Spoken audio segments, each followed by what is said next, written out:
Hello, I'm Neil MacDonald. I run Megalithic tours, and this film takes us through our Orkney, Shetland and Aberdeen tour to the far north of Britain.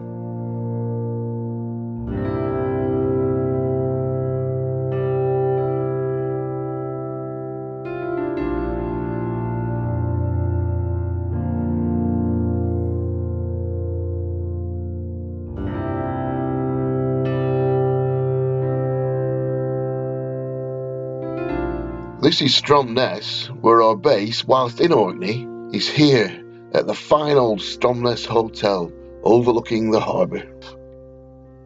This is Maes Howe, one of the best constructed and preserved chambered tombs anywhere.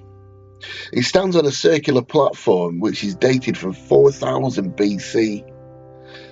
At sunset on the winter solstice, the sun lights up the inner chamber here.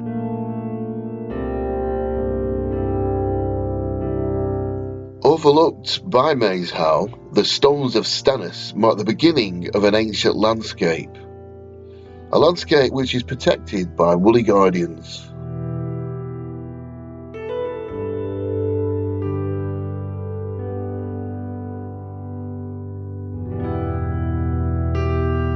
Just over 150 yards north of the stones of Stennes is the ancient settlement of Barnhouse. This site would have covered a much larger area than just the small areas that are preserved and that can be seen today.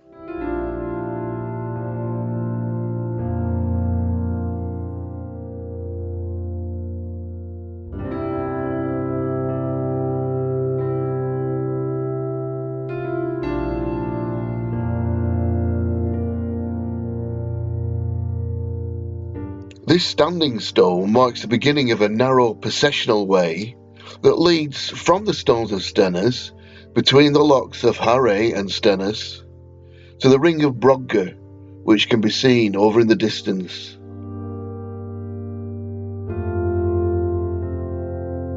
Halfway along this narrow stretch of land is the Ness of Brodgar, a massive and fascinating archaeological dig that was originally discovered in 2002.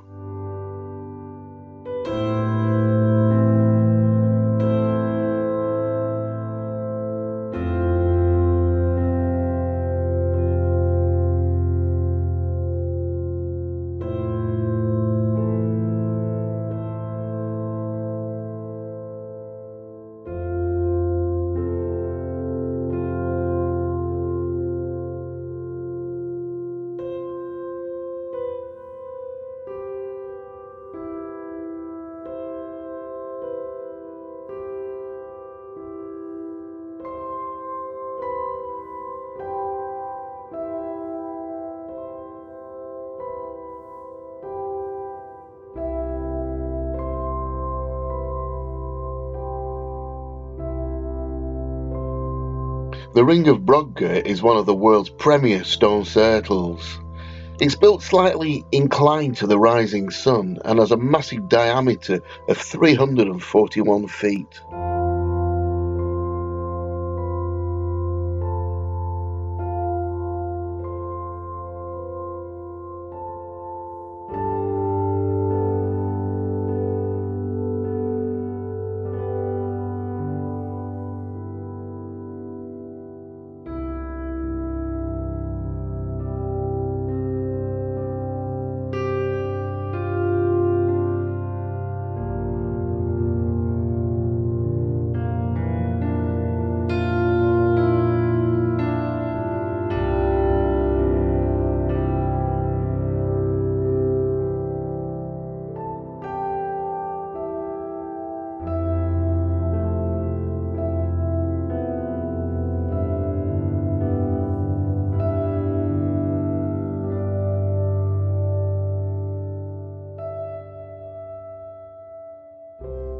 The Henges ditch here is impressively cut out of the very bedrock. Now, Professor Renfrew estimated it would have taken at least 100,000 man-hours just to cut the Henges ditch itself. In July 2008, the ditch was excavated, and we managed to get a glimpse of what this ditch would have looked like, probably for the first time in hundreds of years.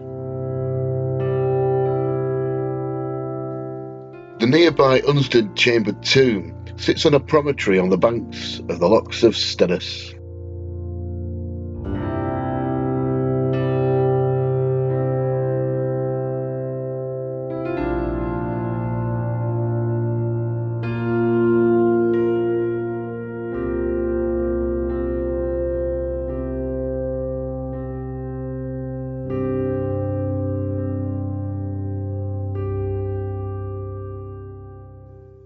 Skara Brae is a real Stone Age housing development of 8 apartments of a standard design with matching cupboards, fireplaces, bedsteads, water tanks and seats.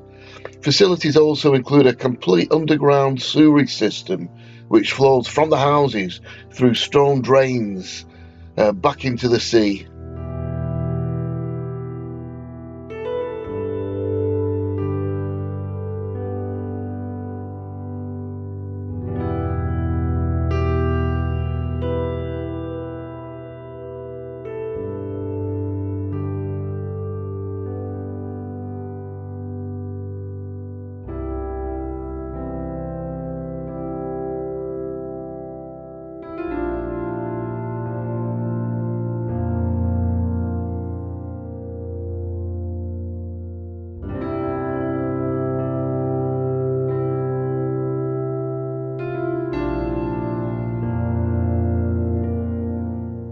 The Iron Age Broch of Gurness is a well-preserved fortified village sitting on the northwest coast of Orkney.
In the centre of Kirkwall is the magnificent St Magnus Cathedral, founded by the Vikings in 1137. This is a must for anyone visiting the capital of the islands.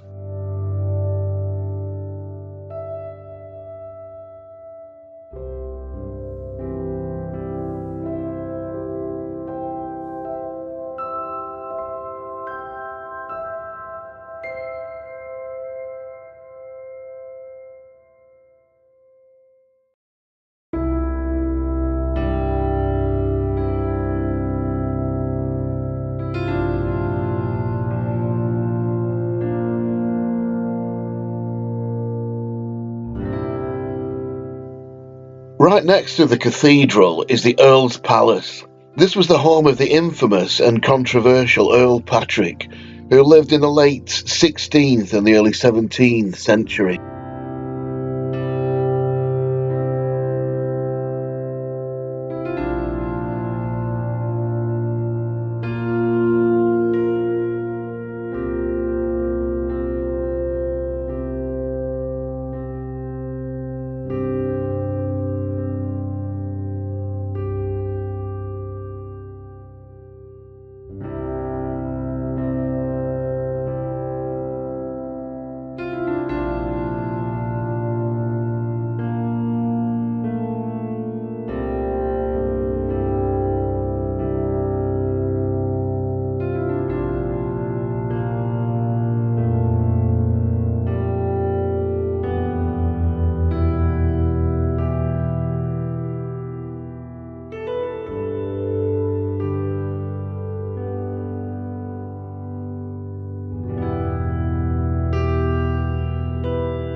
The Grain Earth House is found on the outskirts of Kirkwall on an industrial estate.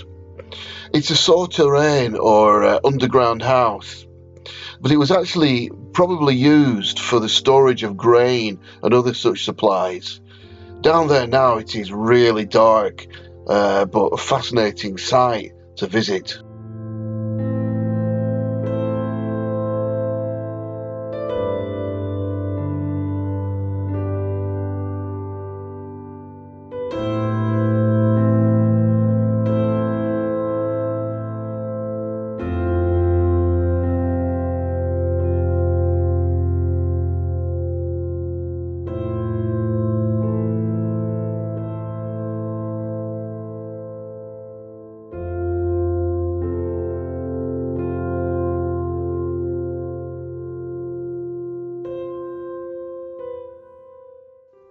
In Viking times, the area around Orphir was an important place of power, and the circular church at Orphir has its own unique history. Right next to it is the Bu, and this was the Earl's drinking hole, where the drinking games could have serious consequences.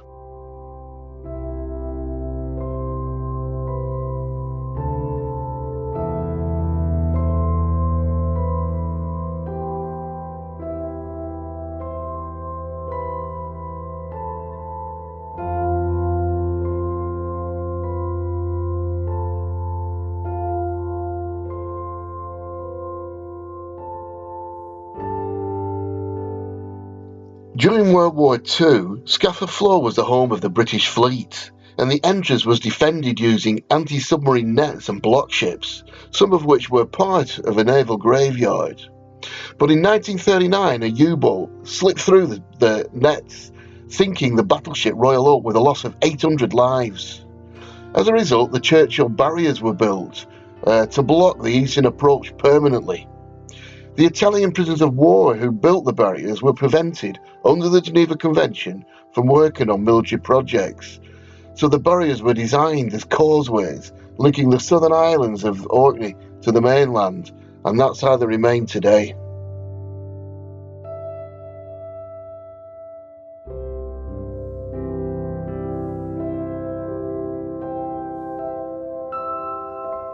The Italian prisoners from Camp 60 made their greatest mark by building the Italian chapel inside two Nissen huts with salvaged scraps of metal and wood. The interior is beautifully painted in the medieval Italian style.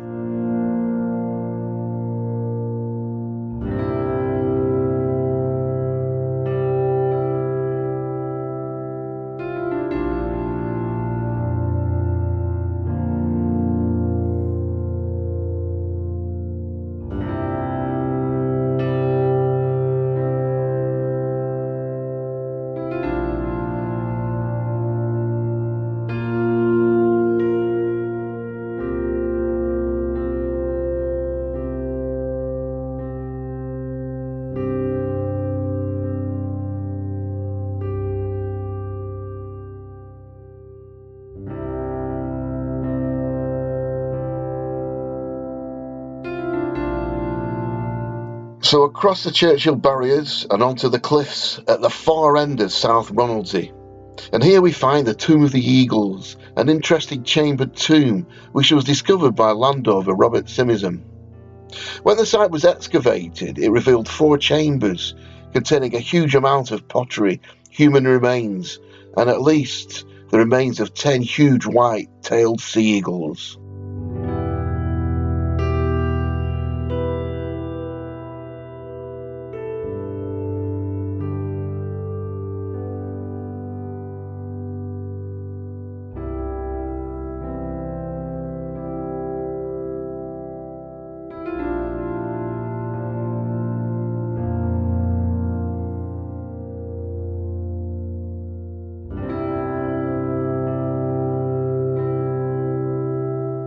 This is the Gloop, a collapsed sea cave that gets its name from the Norse gluppa, meaning chasm.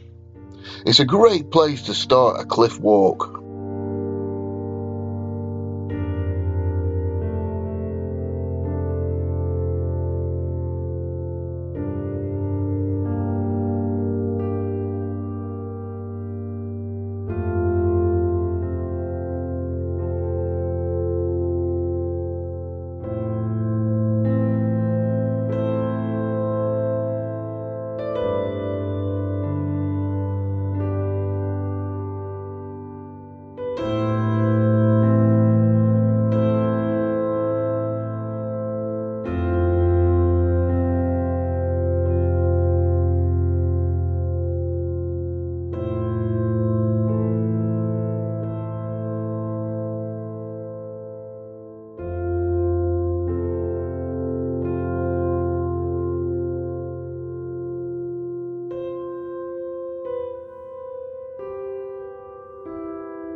So we say goodbye to Orkney and catch the overnight ferry to Shetland, far north of the British mainland.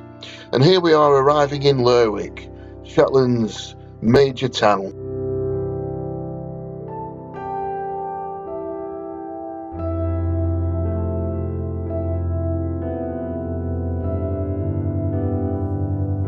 Clickerman Broch stands on a promontory of land that flows out into the loch near Lerwick. It's such a striking place for defence that it probably was the first settlement for Lerwick.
St Ninian's Isle is connected to mainland Shetland by a spectacular tombola, the largest one in the UK.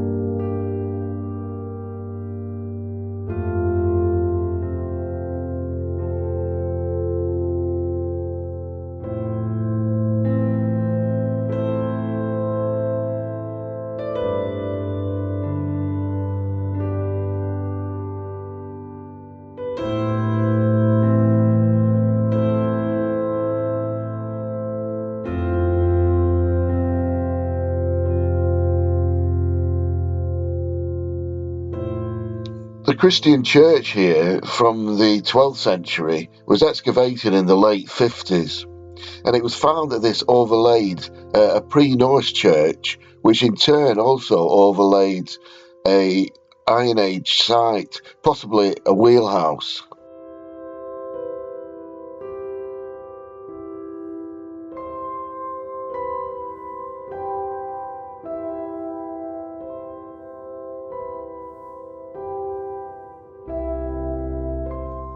At Jarlshof, which means Laird's house, there has been a remarkable sequence of occupation continuously for 3,500 years.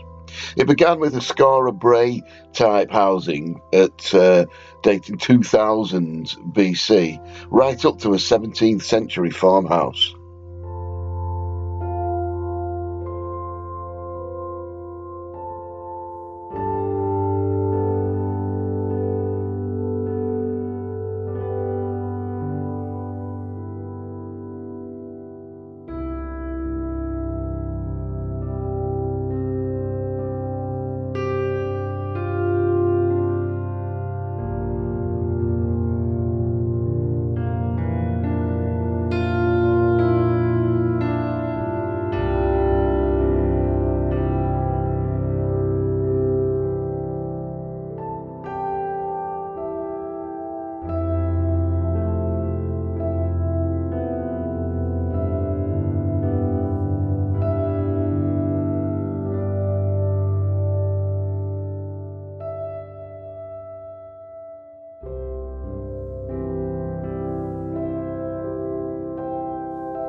In the distance, past the amazing performing Shetland ponies, is Sunborough Head in the far south of the island.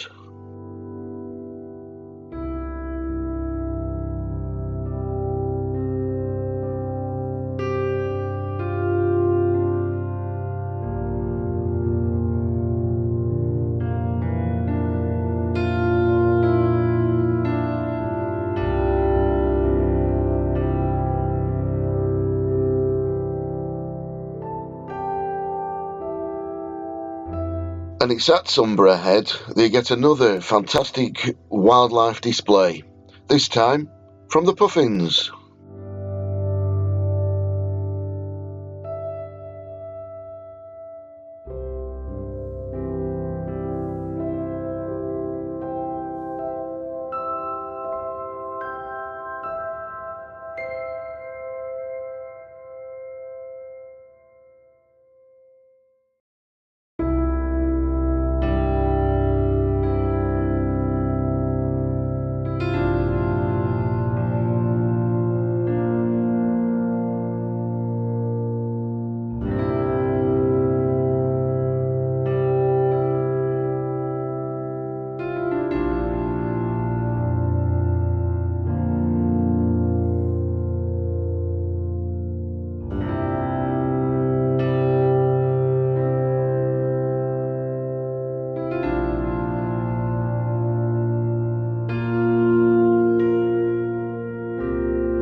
In the town of Scalloway is this memorial to the Shetland Bus, a clandestine special operations group that made a rescue sea link between German-occupied Norway and Shetland during the Second World War.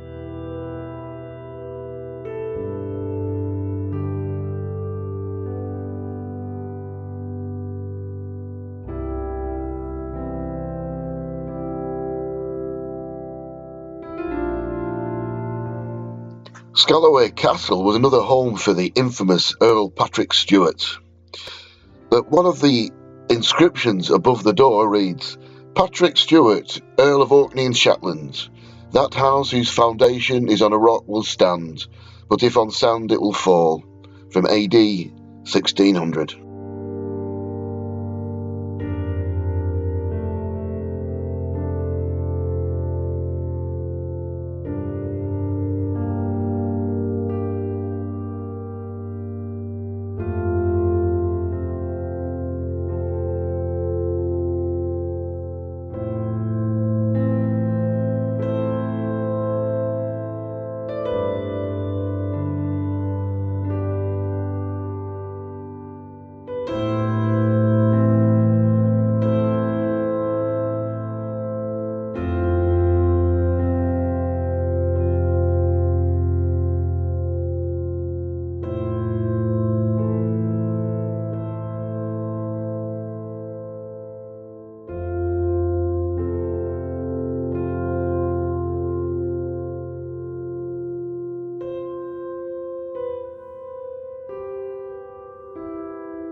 Loting Home is the Shetland equivalent of the Manx Tildwall Hill, where the Manx Parliament would meet.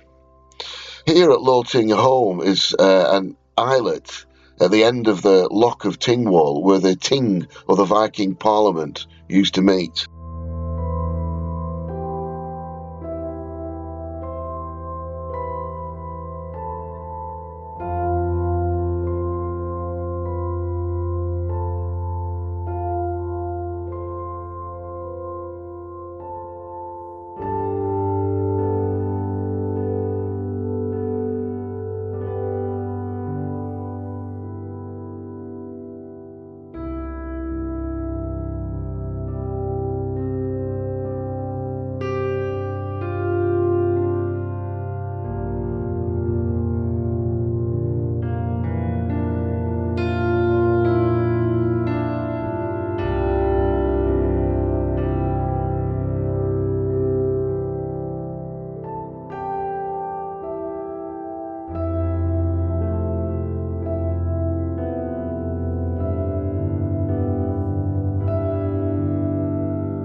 Stanydale Temple is the only one of its kind in Britain, and the only monument in Shetland which suggests larger gatherings.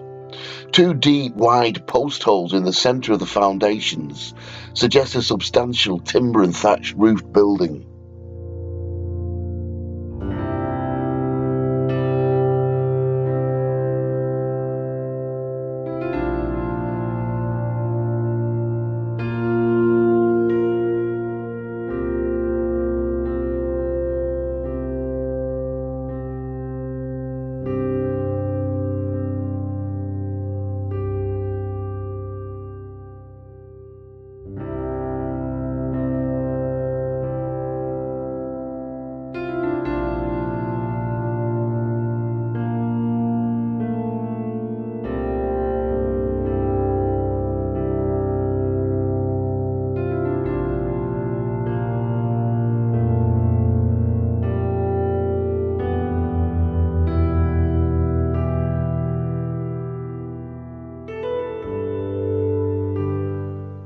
Murphy's Grind is a narrow isthmus joining the North Mervyn Peninsula to the rest of Shetland. This is the only place in the UK where you can throw a stone from the North Sea to the Atlantic Ocean.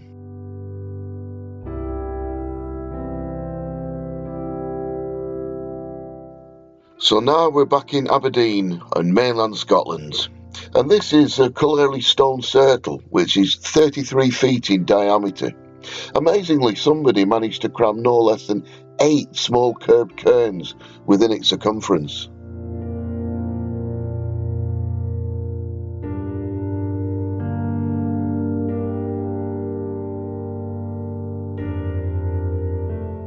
Sun Honey is one of Aberdeen's many recumbent stone circles.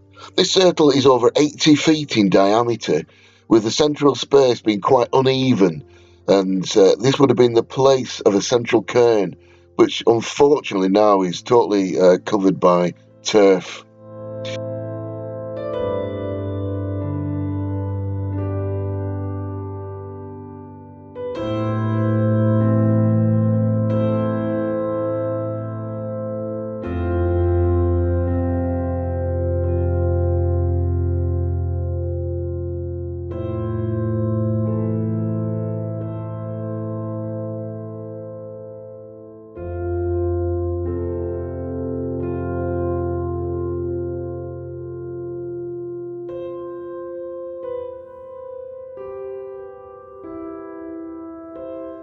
At the Midmar Kirk recumbent stone circle, an interesting feature is that if you look beneath the recumbent stone itself, you can see the stones that have been wedged into position in order to level the stone out.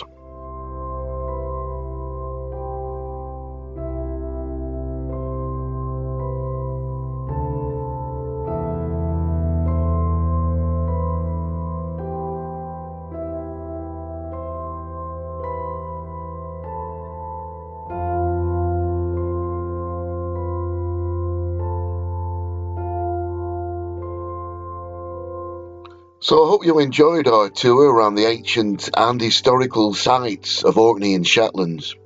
If you did, please come and join us on our tour.